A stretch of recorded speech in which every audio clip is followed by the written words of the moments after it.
welcome to the Kolbecast, episode 317. Thank you for joining us.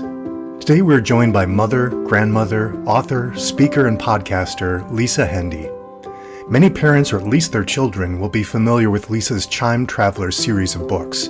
These books explore children who travel through time to meet saints who help them solve problems in their own time. These stories have recently been made into an animated television series. We discuss the origins of the series and the process of bringing these wonderful stories to life on the screen. We hope that you'll enjoy the show.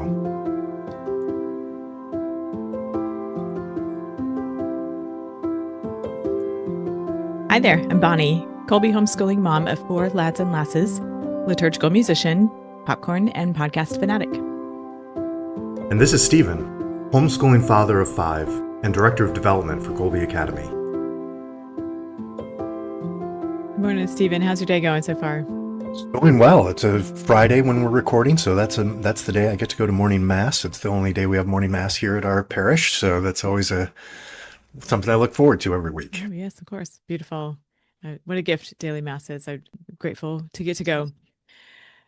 We are joined today by Lisa M. Hendey, who is probably no stranger to many of our listeners. And so while my mind goes first to her writing for moms, her website, catholicmom.com, and her time collaborating with Danielle Bean, Rachel Balducci, and others on a podcast called Faith and Family, I know a good number of our listening audience will think of her first as the author of the Chime Travelers series or any and several other books that she has written. So it's a real joy to get to say welcome to the Kolbecast, Lisa. Oh, thank you, Bonnie and Stephen. It's so nice to be here. I'm really, truly honored to be on your show. Thank you so much. As you can probably tell, I've been aware of you for a long time, followed your work for a long time, and just grateful for the opportunity to get to visit with you myself. Yeah, you're bringing up some blasts from the past. It's all been a gift to me and very helpful to me in my own motherhood and family life. So it's with much gratitude that I bring it up. So, yeah. Okay, well, let's start by, as we always do, by asking you to tell us a bit about yourself, Lisa, and your background. Sure. I am a wife and mom of 2 adult sons and now a grandmother of 3 grandchildren. My husband, Greg, and I met at our alma mater, the University of Notre Dame, and we will be married 40 years in May. So that's my main story of my life. Is my family is so, so important to me. But I'm so blessed to have spent the last 2 decades doing writing and speaking around the country and honestly around the world too, about the second greatest, or really the greatest driver of my life, which is my faith. And to share that in new and evolving ways. And that's been through work for moms, retreat ministry, and now just really actively ministering to children as well through a lot of different projects, but now the Chime Travelers, which is, just such truly a dream come true. Absolutely. And that we're eager to hear all about the Chime Travelers. I have several enthusiastic Chime Travelers fans in my family, in my household, and my nieces, my goddaughters. So I shared with them that I was going to get to visit with you. And so as we visited about the books, they told me some of the things that they noticed and wonder about the books. And so I'm going to ask about some of those. But before I get too far ahead of myself, as I am usually want to do, tell us about the Chime Travelers, how the book series came to be. Yeah, so it's actually well over a decade since the books were originally published. I was in Mississippi. I'm a proud auntie of many nephews and one niece. And one of my nephews was getting ready to celebrate his first communion. He is named Patrick. And that is a family name. My daddy was Patrick. And I'm the eldest of 5. Had I been a boy, I would have been Patrick as well. Instead, he got Lisa Marie, a brother named Patrick. But my nephew Patrick and I were on their backyard swing set in Gulfport, Mississippi. I'll never forget that day. And I was asking him, what do you know about your patron saint? And, as a little second grader, he didn't have a lot of data. He knew he wore green and that he held up a plant and, that he was from Ireland. So we played a game that day and we really sat on the swing set, kind of sitting there next to each other, talking about what would happen if we could travel back in time and meet his patron saint. And I descend from a very wonderful storyteller. My daddy always, had a story for us growing up. And so I think had I said to him, well, St. Patrick was in the, like given the raw data, it would have gone one in one ear and out the other. But doing it that way was fun for both of us. And a few months later, I was visiting with a publisher, an editor at Franciscan Media, was asking me about project ideas. And I said, I've never written for children, but I just have this thought that keeps coming back to me because we're seeing all these books for children. That was the age of Magic Treehouse and other books like that first coming out. And I knew what I was reading with my own sons. And I said, we don't really have anything like this in the Catholic realm. And so she was game to take a risk on it. They were so excited about it that they published the first 2 books of the series at the same time, because we know that when kids love reading something, they want the next one right away. So we did that. And then it was just, no looking back from there. It's been a long process, but also the years have been very short and filled with a lot of fun memories. Well, they've been very well received, as I mentioned here in my household and family. They're big fans. So one of the questions my family members had was, how did you decide, Patrick and his sister Katie, how did you decide to make them twins and not like older brother, younger sister? So let me lay some context maybe for Stephen and anybody Sure. who hasn't had Chime Travelers living in their home. The context of the story is that we've got Patrick and Katie Brady, and they are twins, brother and sister, bright redheads and lots of freckles. They're actually named for 2 of my siblings, and they live in just a normal family. They have a younger sister who's been adopted. And my thought about Patrick and Katie is that they're sort of halves of the same whole, that in many ways they complement one another, and their personality traits, as we can lay out in the books, and then that comes out obviously in the video too, that they're complementary to each other, that their skill sets and their interests and the passions that they have and everything. I'm fascinated with twins. I'm not a twin, and I don't really know any twins closely, but I just find that is such an interesting concept. I knew that we wanted to have boy and girl main character. I knew that we wanted our cast of characters and the other characters in the book to be very diverse. And so it just seemed fun to play with the idea of having twins. It works very well. I loved how that was the first thing that came up when I was discussing the books with my young loved ones. And so I was curious to hear about that myself too. So there are 5 books in this series, right? And so the other questions, I guess I can combine actually into one. Your descriptions of the places where they travel are quite detailed and lend themselves quite well to just envisioning where they are. So how are you able to do that? I'm very fortunate that around the time that our first book contract was signed, back then with Franciscan Media, the books are now published by Dynamic Catholic, but back then I was very fortunate to have the opportunity to be traveling to Ireland. My son, who was then in college, had a spring break in Belfast, and I intentionally went on a St. Patrick tour that trip and traveled around to some of the places. And it's kind of funny because the tour guides will tell you this is theoretically where this happened and that happened. But I think more than anything, just being kind of immersed in that area. I've been to Ireland a few times, but never to that particular part where he was from. And so to me, more than anything, what I'm always trying to describe is what do our senses engage when we're in a place like this? What does it look like? But also what does it smell like? What does the air feel like? And when Patrick Chime Travelers or travels in time to meet St. Patrick, he is enslaved in a sheep field. And so, here he lands in the middle of this damp, wet place that smells like sheep. And so trying to be descriptive of that and the other scenes. When I wrote about St. Kateri, I did have the great blessing to go up to the Kateri Shrine in upstate New York and to spend some time going to mass there, tromping around in the wilderness where she grew up before she went to Canada.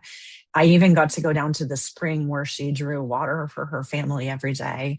And one of the things that we know about St. Kateri is that she picked up sticks along her path and made little crosses out of them to decorate her path with, so that she would remember to pray. And because she couldn't be in church all the time, she had to be working to serve her family. And I picked up some sticks and brought them home with me. They're still in my office now. So those two places were very fresh on my mind when I did that writing. I've never been to Assisi. I've been to Rome, but not to Assisi. So when I wrote about St. Francis and St. Clare in the next two books, that was honestly through the power of YouTube and Google Maps and a lot of friends who have been there giving me descriptions. And it's really on my bucket list to get to go to Assisi. And I guess I'll say too, for the last book, and we're still talking about the books and not the videos, the last book is really set at the Nativity. And I had the great blessing several years ago to go with the Catholic Media Association as a guest of the Israeli Ministry of Tourism on a writing pilgrimage to the Holy Land. It was amazing. And I can't wait to go back. But to be in the places that we read about in the Gospels, you know, they say that you'll never really read the Gospel again the same way after you go to the Holy Land. So for me to recall those memories when I was writing that fifth book, it's called The Strangers at the Manger, about the Nativity. Wow, you know, that's just the trip of a lifetime to go there. And that was actually the second question. Following on the heels of the twin question was, how did you know what the cave of the Nativity looked like? So yes. So thank you for, yes. So nailed it. Yep. One more question about the books, and then I want to hear about the animated series. And that is the age of the characters, Katie and Patrick. They're 11. And that young adolescent age, how did you come to decide on that particular age? From what I've read and learned about the books, that was an intentional, like there are things that the kids are dealing with in present day that their saint friends are able to help them with through their Chime traveling. So say a bit about the particular age that you chose to make them. Yeah, it's interesting. We wanted them to be at an age where they would have agency. We talk a lot about agency in writing, and we wanted to give the children in the stories control over their situations, you know, to the extent that you can. And so in the books, they've already received their sacraments, although you'll see that they still grapple in many ways with, you know, living out their Catholic faith. It's really the heart of the very first book about St. Patrick is Patrick's own struggle with, you know, big questions about God. And certainly St. Patrick had those as well. And so when we write for children, and this is one of the things that I had to learn as an author for children, we want to give them as much control over their situation as we can. So that means not letting Father Miguel, who's the pastor of the parish, or their parents or their teachers or the principal of the school make decisions for them as much as possible, that they're guiding the action. And so, you know, we have them in some independent situations that could be scary for a younger child. I also think kids will read up, but not necessarily down in terms of age. So they want to have older children as role models. And there's a lot that I know from going out to visit schools nowadays and talking with students about, you know, this idea of being a saint in the making. There's a lot that our children are ready to do for our world. And when we ask them about, you know, how does a saint in the making live in today's world, their responses blow me away. And these are kindergarten through sixth graders that I typically visit. They understand what's needed in our world. And so for me, respecting that about them and writing to the strength of who they already are as young saints in the making is really important to me. Absolutely. Yeah, I completely agree about that. Okay, so now this has become an animated series. Tell us a bit about that and your role in all that. Sure. So Family Theater Productions is based here in Hollywood. It was founded by a venerable Patrick Peyton, who also founded Holy Cross Family Ministries. I've mentioned I went to Notre Dame. My work a lot of my adult work is published by Ave Maria Press, a part of the Congregation of Holy Cross. CatholicMom.com was acquired in 2017 by Holy Cross Family Ministries. And right around the time that was happening, we began a conversation with Family Theater Productions, another entity of Holy Cross Family Ministries, about their acquisition of the rights to the books. And so if you're doing the math, you can see that it's been almost 10 years now that we've been at work on this project. And I have to give a huge shout out to Father David Guffey, who's the head of Family Theater Productions, for having a lot of interest and trust in this project and being very passionate about creating something for families that would be in line with what Father Peyton envisioned for his life. I think this fits right into how Father Peyton always was on the forefront of using the media. The fact that we're streaming, I think would have been fascinating to Father Peyton. And I know that we have moved forward because we have a strong intercessor for us in heaven who's watching out for us and making things happen. But it's just Family Theater Productions partnered with Herald Entertainment once they got the green light to go ahead. Herald Entertainment is well known for Brother Francis, which is an excellent animated series. And they have been phenomenal just to see, how they've taken the stories and adapted them and brought them to life in a new and invigorating way. It's thrilling for me. So what is your role then as in the series, bringing the series to where it is now? I'm on board as a consultant. I'm really blessed because a lot of times when written work is adapted, the author gets shown the door, the moment that the contract is signed. And I'm so blessed that Family Theater Productions invited me to stay on board as a story consultant. And that has been, so my role is basically to review the scripts and as they're in development, to see the early stages of, it's called the animatics before the animation is finally finished, to, weigh in on story issues, on character issues.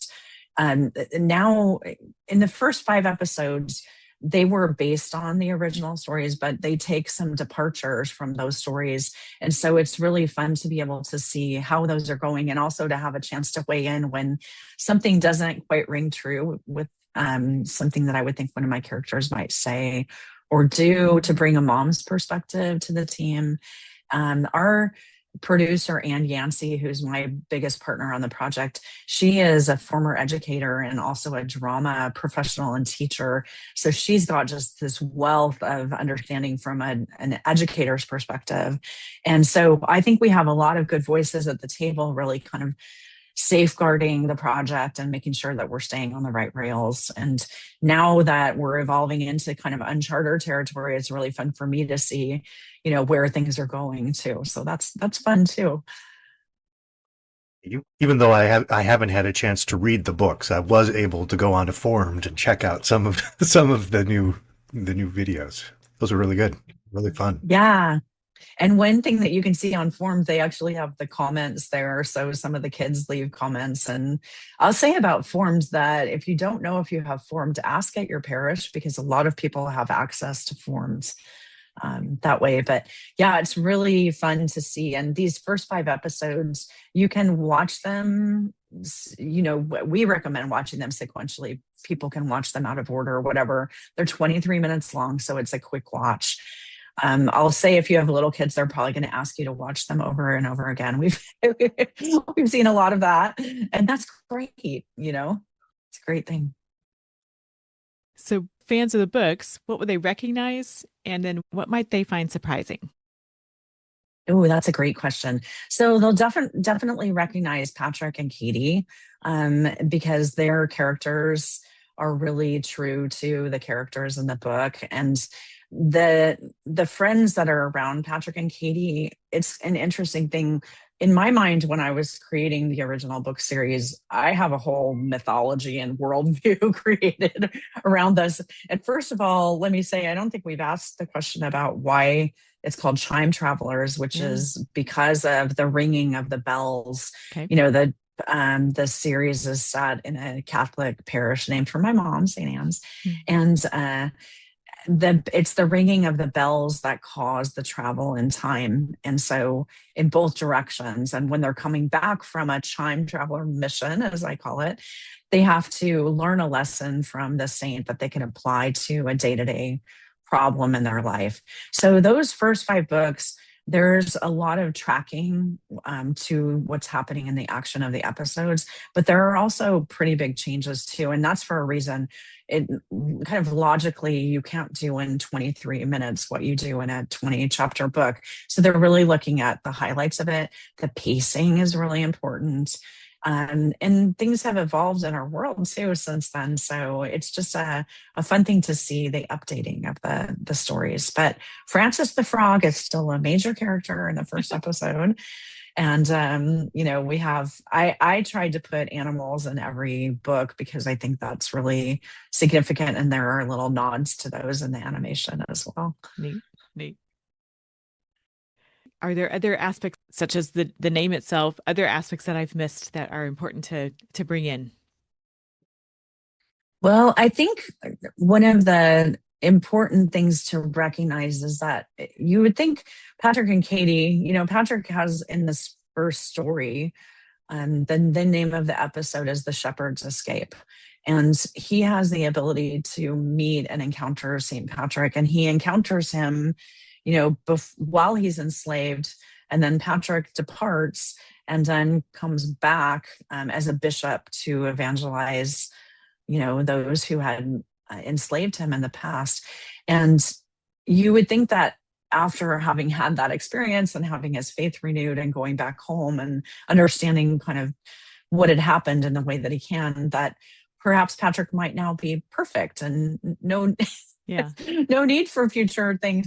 But we know that kids and adults too, right, we have all kinds of moments in our life where we fall, we sin, we have misunderstandings, we have problems with friends, things come up in regular life. And so I think for as many saints as there are and as many ways in which we have human stories to tell, that there's going to be so much chance, to revisit these characters through the prism of amazing saints and what we can learn from them. And I do think that, it's dynamic.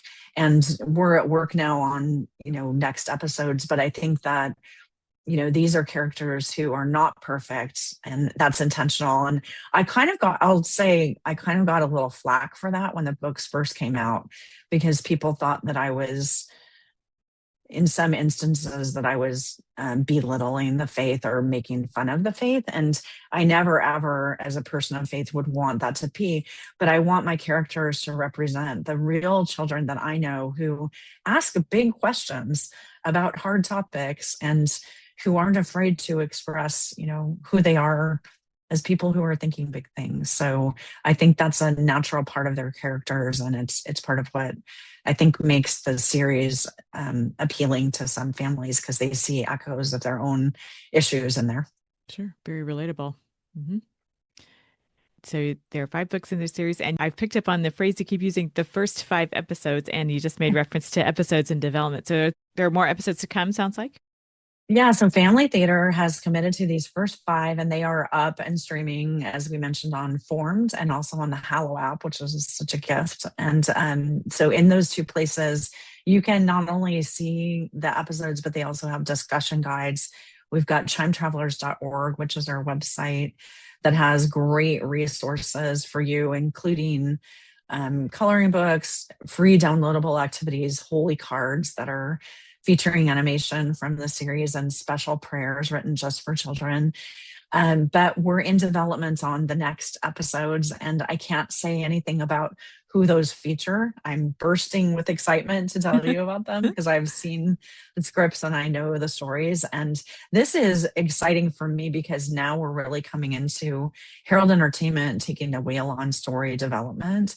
And so we're looking at new saint stories and discovering, new involvement, new characters, and it's just really fun. So stay tuned because it's going to be here before too long. And I'll say a huge thank you to Family Theater and to those who have supported this project, because while we really want things like this for our families, there is so much work and finance that goes into creating a project like this. And it's not, without support from people who've really gotten behind understanding that this is part of a mission and it doesn't just happen. So huge thanks to the supporters of Family Theater Productions that are making this possible.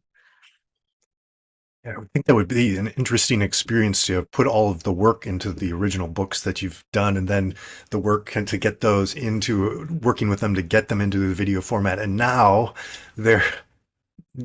it's expanding this world that you created. These characters are, it just seems interesting. Other people are now doing a lot of that with you, but It sounds like it's fun, at least, but It's really fun, but it's overwhelming too. I have to share. So last year, right around this time, a little bit earlier than this, we debuted the first announcement about Chime Travelers at the Religious Education Congress in Anaheim.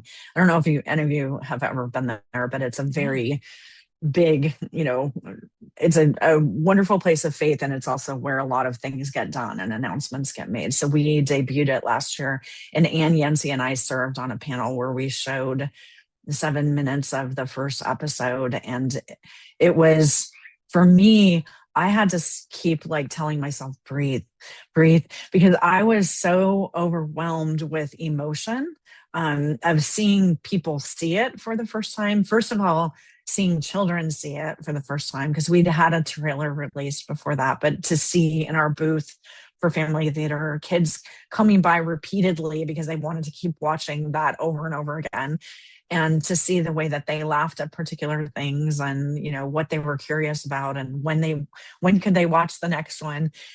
And I just had to keep telling myself, breathe, take it in, be grateful, because I just felt so much emotion over the work that's gone on for so long, how many people are a part of it now. It's certainly not just my project anymore.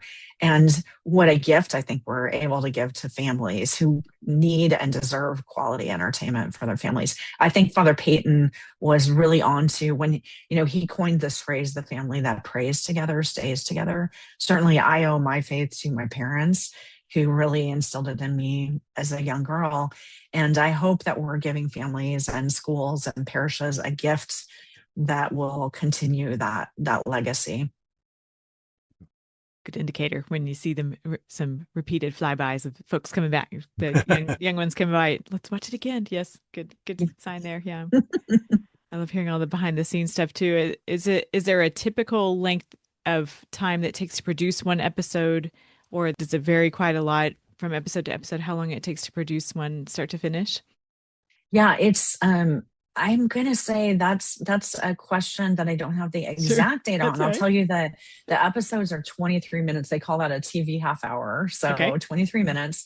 And which is actually a lot of time to tell a story, but it's interesting sequentially the way that I see the process happening. And it's not always in a particular order, like the order in which the episodes will be eventually ordered. It doesn't seem to happen that way in the writing process or in animatics. And then Herald Entertainment has a truly international team, and the voice actors that are doing this are global in reach as well.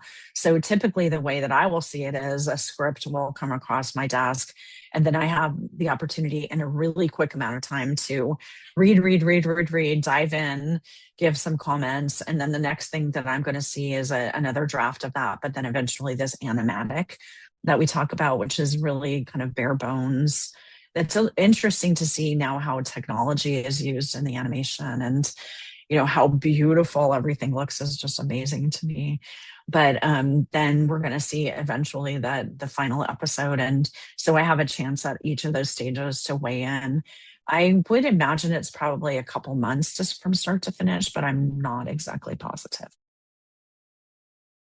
It's neat hearing about all the opportunities for perhaps some of our young listeners, all the areas that might be inspirational, like I would love to work in that area, all the various ways that they might find themselves utilizing their God-given talents and gifts to serve in producing similar things down the road. I'm sure this is quite inspiring to them.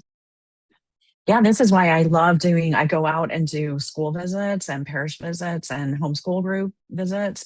And I do those by Zoom and in person whenever I can. And my message is always primarily about the saints. We always read a little bit of the stories, but I'm also talking with them about literacy and storytelling, and the fact that God made each of us to be God's storyteller. That might be through writing or through illustration, but it also might be through dance or singing, or it might be through the development of a video game.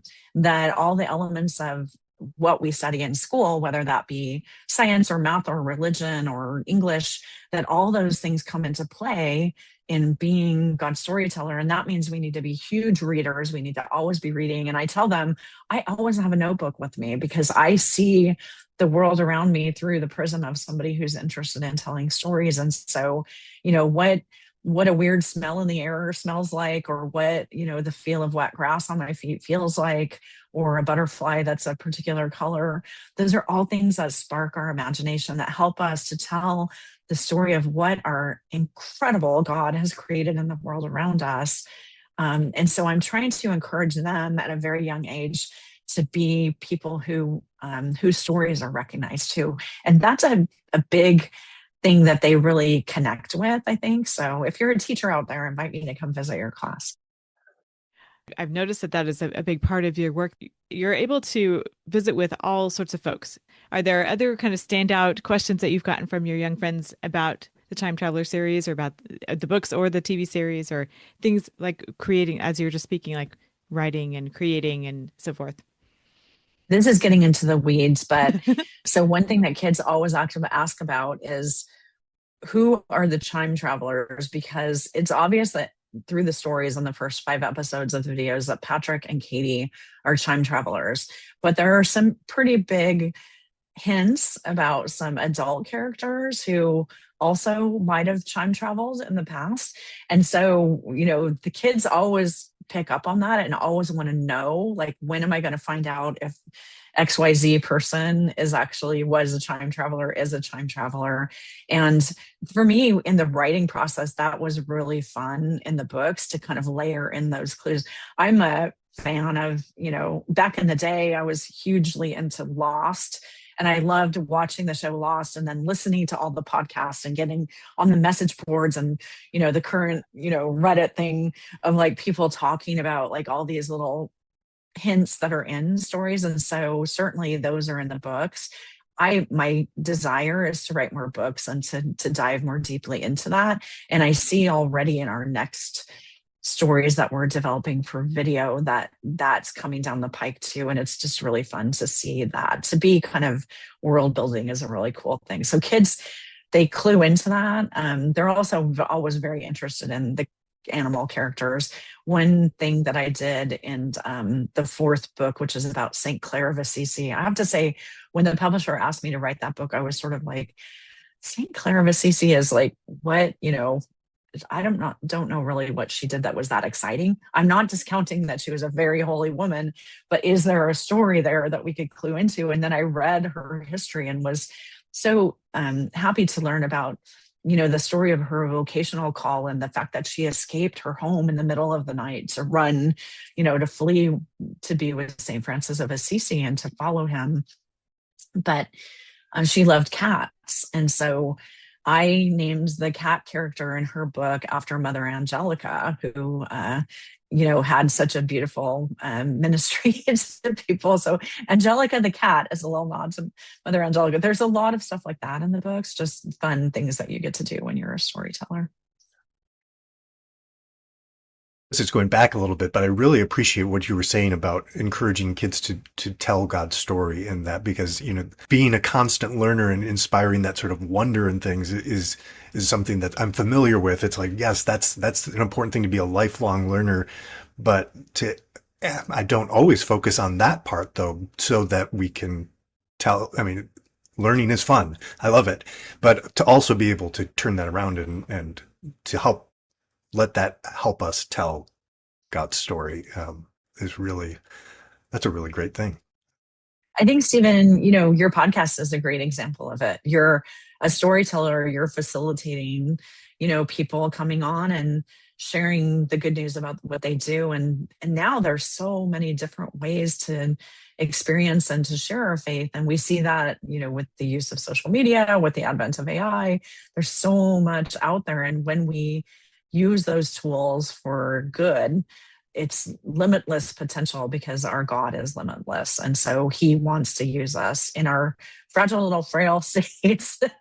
He wants to use us to do that. And kids have amazing ideas. It's always so fun for me when I'm visiting a classroom or homeschool group to ask the students to share their stories with me and to see what they're writing and creating. It's truly incredible. Wow. Well, in the same way you're encouraging and inspiring to the kids, you are to the moms, the parents listening, and you've written extensively for moms and adults. Are you game for kind of pivoting to that a bit and speaking to your books and writing for adults, and because it is equally as impressive and such a gift to all of us? So my first book was actually the Handbook for Catholic Moms, and that book recently came into a second edition because it needed to be updated. The first two books of mine, that book and a book of Saints for Catholic Moms, are published with Ave Maria Press, and it's such a great thing that all these years later they wanted to update them and bring them to a current, refreshed look, because the content in them, that's all about encouraging women to care for their own lives as caregivers for others, that the work that we do to take care of ourselves serves our families too.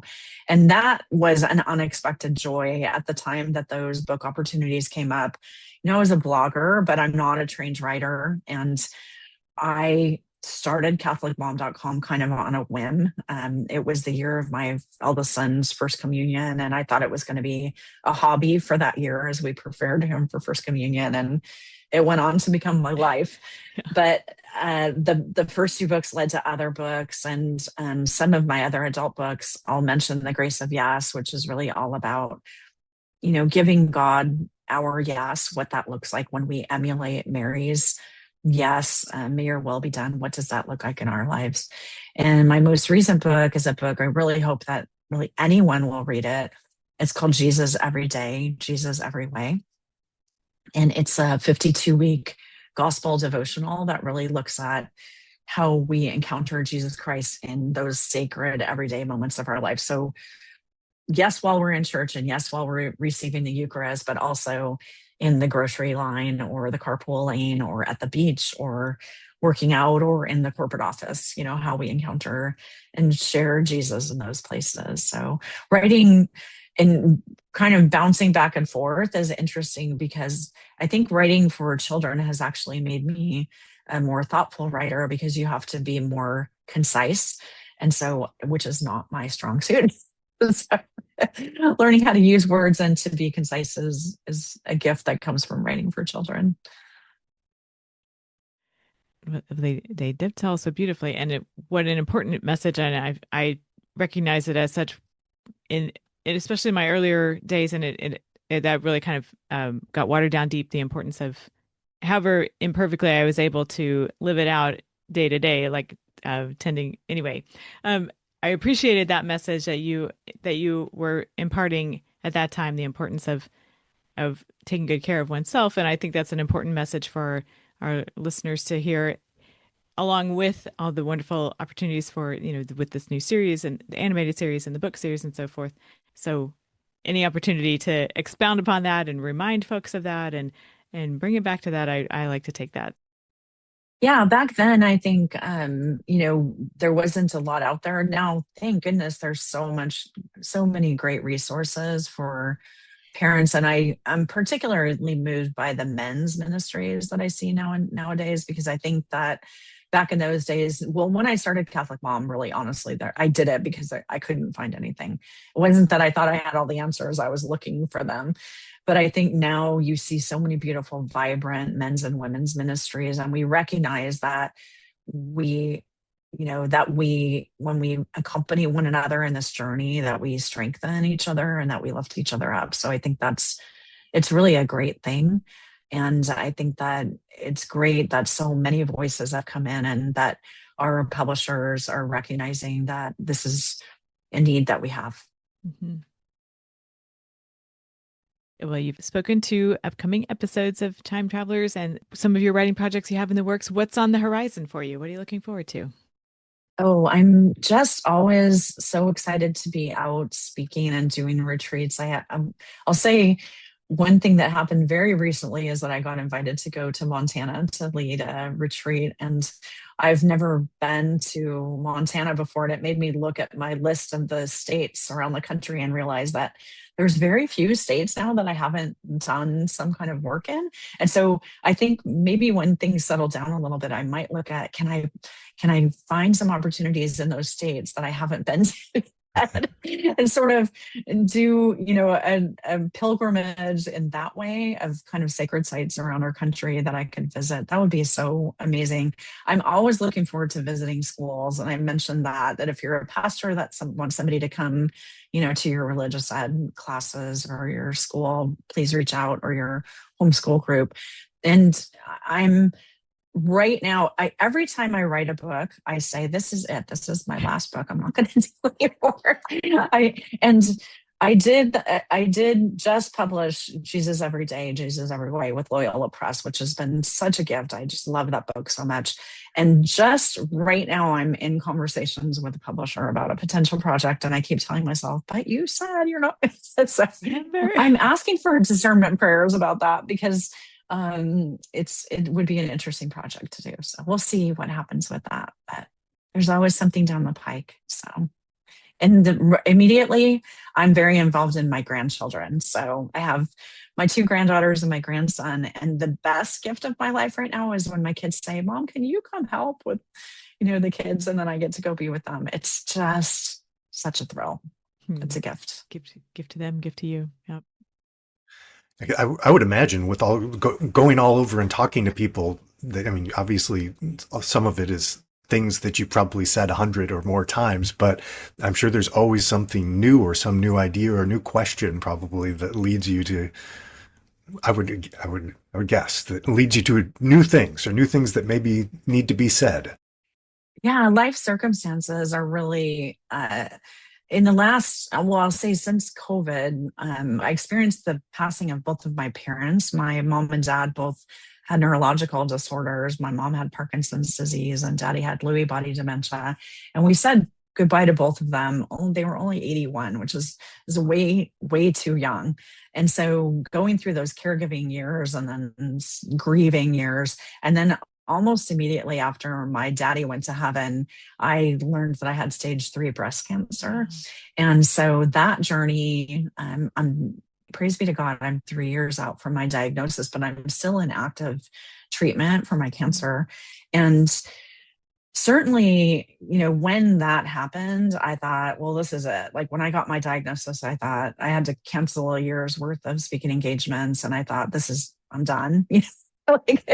Not necessarily that I was finished living, but I thought I was finished working.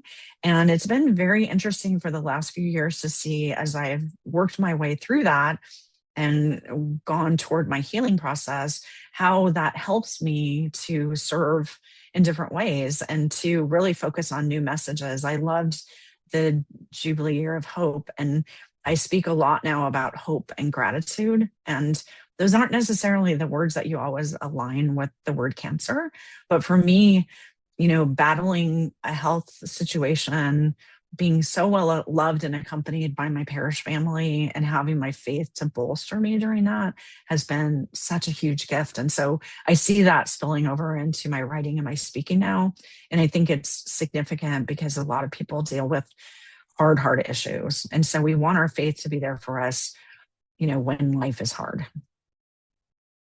It's been a real gift for you to share with us some of the aspects of that, all the things you've been through, as you've described in your writing and on your social media presence as well. And that hope and gratitude, they shine forth in like all the posts I see of yours. I've said repeatedly how much I appreciate your accompanying me throughout my own motherhood time. Here in a second, I'll ask you more about where folks can find out more and watch the Chime Travelers and read the books and so forth.